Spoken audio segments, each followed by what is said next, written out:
Prezado aluno, bom dia. Vamos falar sobre radiações ionizantes e não ionizantes e risco de pressões anormais, parte 10, da disciplina de Higiene e Segurança do Trabalho.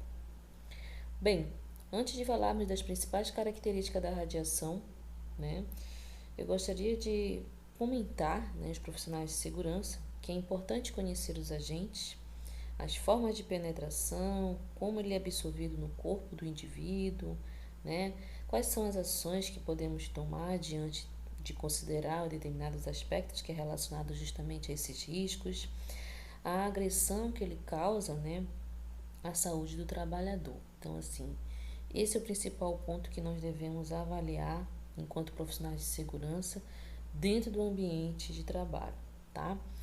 Bem, sobre as principais características da radiação, eu destaquei aqui duas características extremamente importantes das radiações que podemos considerar. Possui energia suficiente para ionizar o material sobre o qual incide, produzindo uma subdivisão de partículas inicialmente neutras em partículas carregadas. Segundo, qualquer radiação ionizante destrói os tecidos, portanto, constitui-se em potencial perigo para os organismos, que é justamente o que nós vamos falar nessa videoaula, do organismo, da questão realmente do dano, à saúde do trabalhador. Classificação: radiação alfa, beta e gama.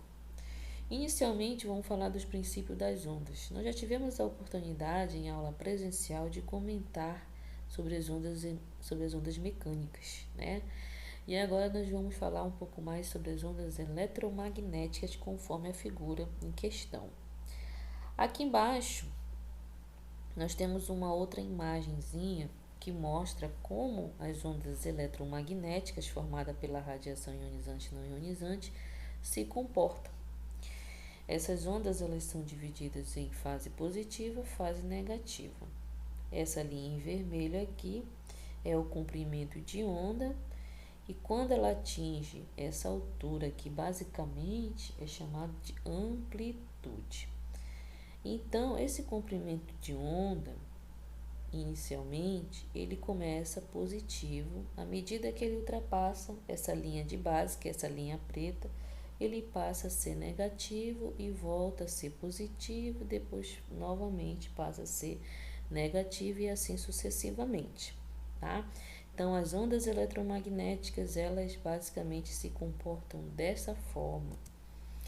Para entender melhor, eu coloquei aqui dois exemplos, cada um em um segundo, A diferença da primeira imagem aqui é que esse comprimento de onda e essa linha de base aqui, ele forma os ciclos. Aqui nessa figura são 3 Hz, que são 3 ciclos. Na segunda figura, 9 Hz, que são os 9 ciclos, Nós já explicamos que cada um dessas linhas aqui significa, O comprimento de onda é inversamente proporcional à frequência. Quanto maior a frequência, menor o comprimento de onda. Então, aqui você percebe nitidamente a diferença em ambas as situações, tá? Quando a gente vai para a questão do conceito voltado para a insalubridade, na NR15, aqui no anexo 7, radiações não ionizantes, ele destaca o seguinte: para os efeitos dessa norma são radiações não ionizantes, as microondas, ultravioletas e laser. Portanto, a frequência da onda eletromagnética, no caso a radiação, define pelo tipo de radiação. É importante ressaltar também que o comprimento de onda ele pode ser curto, pode ser médio, pode ser longo. Isso depende, tá? E as frequências são justamente aqueles ciclos que eu comentei, e a amplitude, no caso, é a potência. Aqui nesse item 7, aqui no ponto 3, aqui no exemplo 3, ele diz o seguinte: as atividades e operações que expõem os trabalhadores às radiações da luz negra ultravioleta na faixa 400 a 320 nanômetros não são consideradas insalubres. Professor, o que significa radiação da luz, Essas faixas aqui de 400 a 320. Vamos olhar na figura posterior. Eu coloquei aqui um exemplo da luz do sol, né? Uma luz natural, né? Porém, inicialmente não percebemos que a luz do sol ela possui essas cores aqui: violeta, azul, verde, amarelo, laranja. Mas se nós observarmos um arco-íris, por exemplo, ele possui essas cores aqui. Essas cores elas possuem essas frequências e possuem o comprimento de onda. A violeta 668 a 789 THz, né? No caso a frequência e comprimento de onda 380 a 450 nanômetros. Se nós compararmos a cor violeta à vermelha, nós observamos que o vermelho, na frequência de 400 a 484 THz, ele possui um comprimento de onda de 620 a 750 nanômetros. Então, a cor vermelha, o comprimento de onda é maior que o comprimento de onda na cor violeta, certo?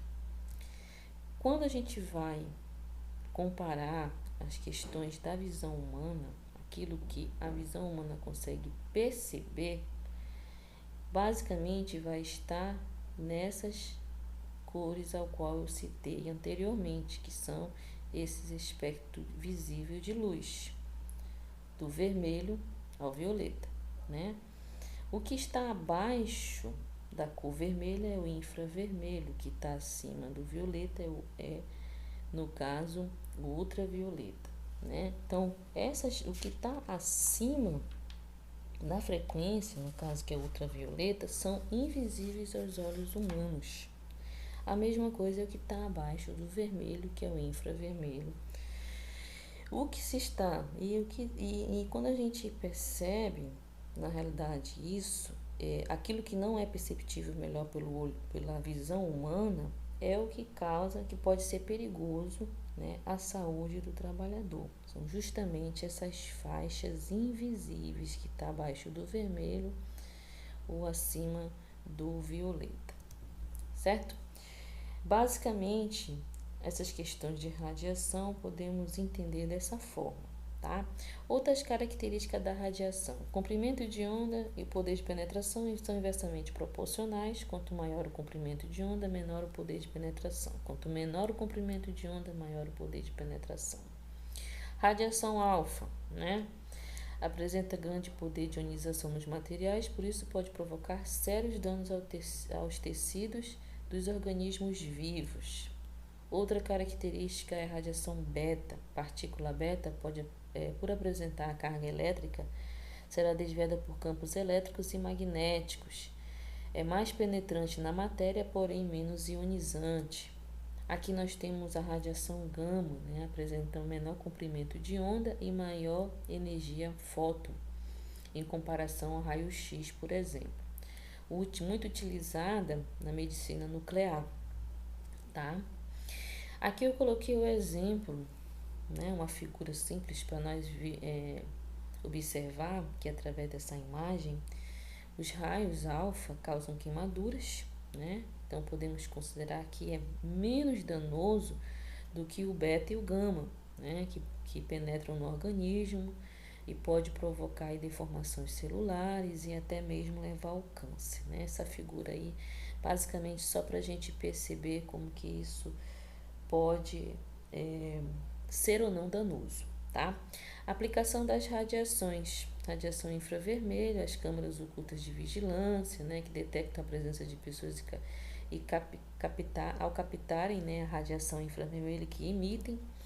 As resistências elétricas ao rubro e ao carvão em brasa, que emite também muita radiação infravermelha, levada a efeito térmico, sendo utilizada no aquecimento e para cozinhar alimentos.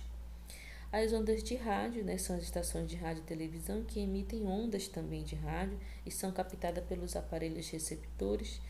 Micro-ondas, né, que tem o micro-ondas que é utilizado para aquecer alimentos, né, que são os fornos de micro-ondas, mas também é a radiação de micro-ondas utilizada nas comunicações via satélite, localizadas em obstáculos e na detecção de velocidade de veículos, de radar, entre outros, tá? Bem, essa parte de radiações ionizantes, não ionizantes. Eu espero que tenha ficado claro, né? É um assunto, assim, bastante complexo. Aqui eu busquei colocar de forma simples para que vocês conseguissem entender melhor, né? Mas a gente pode ter aí a oportunidade de tirar algumas dúvidas, caso alguém tenha ficado com dúvida. E vamos continuar aqui falando sobre pressão hiperbárica, né? Quando o indivíduo está sujeito a pressão maior que a pressão atmosférica. Essas situações ocorrem quando o colaborador está trabalhando abaixo do nível da terra, exemplo, em mergulhos, por exemplo, né? Quais são as atividades que envolvem esse tipo de risco, né? Porque, na realidade, trabalhar abaixo do nível do mar, né, ou abaixo do nível da terra, é extremamente perigoso, dependendo dos cuidados, né, das medidas a serem tomadas, aí ainda assim existe o risco. E atividade de construção civil, indústria naval, trabalhos em barragens são exemplos bem comuns desse tipo de serviço, certo? Trabalho sobre condições hiperbáricas, aqui a gente vai falar sobre danos no ouvido. O ouvido possui uma região atrás do tímpano, chamada de ouvido médio, que está cheia de ar para funcionar como uma caixa acústica, com espaço para a vibração da membrana do tímpano. Justamente por ser recheada de ar, esta região é vulnerável à variação de pressão. À medida que o mergulhador afunda, a pressão da água aumenta e empurra o tímpano para dentro, provocando dor. Se o mergulhador não tomar nenhuma atitude, o tímpano pode romper-se, causando o barotrauma, né, no ouvido médio, né? Então, isso aí é extremamente perigoso. Para evitar esse tipo de acidente, o mergulhador realiza a manobra de valsalva, né? Assim chamada por ter sido descrita por um fisiologista italiano. Com esse nome, né? Tapa-se o nariz com os dois dedos, mantenha-se a boca fechada e expira-se com um pouco de força. Quando se fala de trabalho sob condições hiperbáricas, aqui nós temos outro exemplo, embolia traumática pelo ar.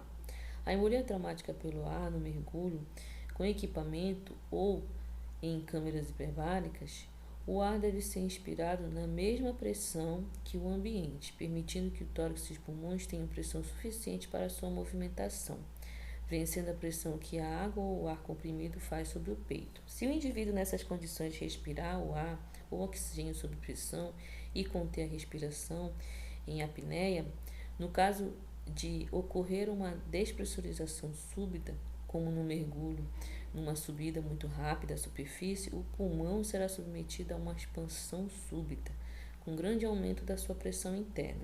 Isso poderá ocasionar a ruptura de alvéolos, entrando no ar no espaço pleural. Nesse caso, pode haver um colapso do pulmão, né? O pneumotórax, a entrada de ar na membrana que reveste o coração, que no caso é o pneumatismo, né? O mesmo abaixo da pele do tórax e pescoço, que no caso é enfisema subcutâneo. Então, assim, se nós analisarmos esse trabalho sobre condições hiperbáricas, ele tem aí dois riscos, na realidade, a ser considerado dentro dessa atividade e que nós, profissionais de segurança, devemos conhecer um pouquinho. É claro que essas atividades, elas precisam realmente ser trabalhadas com ações preventivas rígidas, né? Um trabalho muito voltado realmente à questão de cuidados necessários à saúde desse indivíduo, principalmente para evitar danos graves, né, a esse trabalhador, certo? Bem, eu espero que vocês tenham gostado, espero também que tenham entendido. Se ficou alguma dúvida, entre em contato, né, através do WhatsApp, em horário comercial, de segunda a sexta-feira, né, através do nosso grupo aí, ou mesmo pelo portal da Proesc. Caso vocês queiram aí tirar algumas dúvidas, a gente vai estar aí à disposição para estar conversando a respeito deste assunto, dessa videoaula e dos demais, certo? Um forte abraço.